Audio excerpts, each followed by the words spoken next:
उजाला live, खबरों का उजाला। Channel को लाइक और सब्सक्राइब करें और हमारी सारी महत्वपूर्ण खबरों को अपने मोबाइल पर पाएं।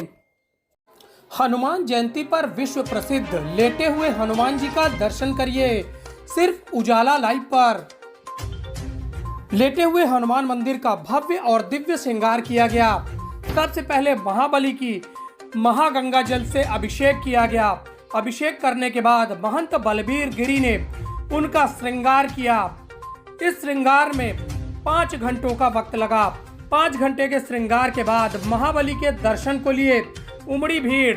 इसके साथ ही विश्व प्रसिद्ध भजन गायक बलबीर सिंह ने लखा ने यहाँ पर भव्य और दिव्य कीर्तन और भजन का आयोजन किया, जिसमें श्री राम जानकी बैठे हैं मेरे सीने में गाकर उन्होंने सभी उपस्थित श्रद्धालुओं के दिल में भगवान हनुमान जी के दर्शन करा दिए।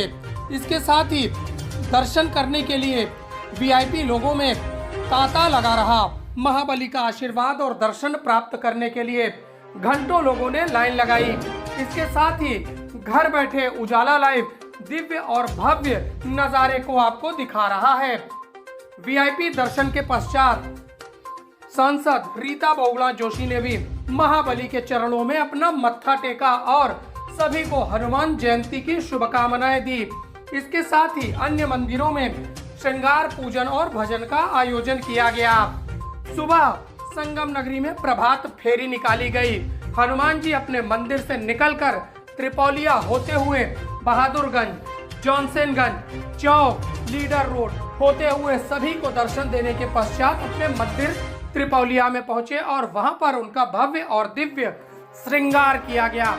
लेकिन सबसे ज्यादा भीड़ हनुमान जयंती की लेटे हुए हनुमान मंदिर में देखी गई। इसके बाद हनुमत निकेतन सिविल लाइंस में भी भारी भीड़ देखी गई, जिसमें चोर उचक्कों का भी बोलबाला रहा। महिला श्रद्धालुओं का कई पर्स मारा गया, लेकिन पुलिस एक्टिव नहीं दिखी। जिस तरह से संगम नगरी में जगह जगह पर चोर उचक्के मंदिरों में हैं, लोगों को सावधानी बरतनी चाहिए। इसके साथ ही रामबाग हनुमान मंदिर, राजापुर हनुमान मंदिर में भी विशेष श्रृंगार किया गया।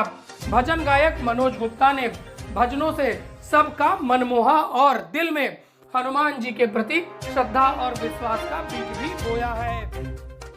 ये तो आज हनुमान जयंती है और हनुमान जयंती हमारे देश के लिए बहुत बड़ा एक त्यौहार जैसा है। और आज आपने देखा कि किस तरह से मान जी ने यहाँ पर इनके लेटे हुए हनुमान जी जिनकी प्रतिष्ठा पूरे विश्व में है, हमारे संगम के किनारे प्रयागराज में अभी देखा कैसे उनका यहाँ पर अभी श्रृंगार हुआ।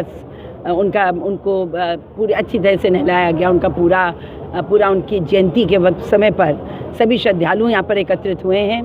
लाखों लोग आएंगे और आज शाम को भी बहुत बड़ा भव्य कार्यक्रम यहाँ आयोजित होना है। तो पूरे देश में हमारे प्रयागराज के लेटे हुए हनुमान जी की अपनी अलग महिमा है। और आज शनिवार का दिन है, वो भी बहुत महत्वपूर्ण होता है हम लोगों के लिए।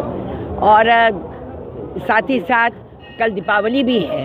तो ये सारी बातें एक साथ एक तिकट्ठी में आ गई हैं। तो एक महोत्सव जैसा माहौल पूरे नगर में और पूरे उत्तर भारत में और देश में है। तो ऐसे समय पर हम सब आशीष लेने भगवान जी का आते हैं, उनका आशीर्वाद लेने आते हैं। महाराज जी का भी आशीर्वाद हमने प्राप्त किया है और यही आशा करते हैं कि भारत हर संकट से बाहर आया है ईश्वर की कृपा से, और भविष्य में भी वो प्रगति की ओर बढ़ेगा संकटों को पार करता हुआ, क्योंकि संकट मोचन नाम ही है हनुमान जी का। तो संकट मोचन हमको निरंतर सुरक्षित रखे, यही हम लोगों की हमेशा प्रार्थना रहती है। दीपावली हमारे देश का बहुत ही महत्वपूर्ण त्यौहार है और इस त्यौहार को मनाने वाले करोड़ों लोग हैं। और हमेशा ही माना जाता है कि न केवल भगवान राम की वापसी हुई थी, उनके त्याग तपस्या की समाप्ति के बाद अपने पिता के प्रति दिए हुए वचन को पूर्ण करने के बाद जब अयोध्या लौटे थे, तो जिस प्रकार से वहाँ पर उत्सव मना था, आज आपको मालूम है कि वहाँ दीपोत्सव है, प्रधानमंत्री भी पहुँचेंगे और 17 लाख से ज़्यादा दिए जलाए जाएंगे। तो ये रोशनी अंधकार को तोड़ने वाली, चीरने वाली है। वहाँ पर सरयू की जो आरती होगी, तो कहते हैं सरयू नदी के मात्र दृश्य से ही, देखने से ही मोक्ष प्राप्त होता है। आज उसकी आरती की भव्यता को भी आप अंदाज नहीं लगा सकते। और जो जगमगाएगा अयोध्या वो देखने योग्य होगा।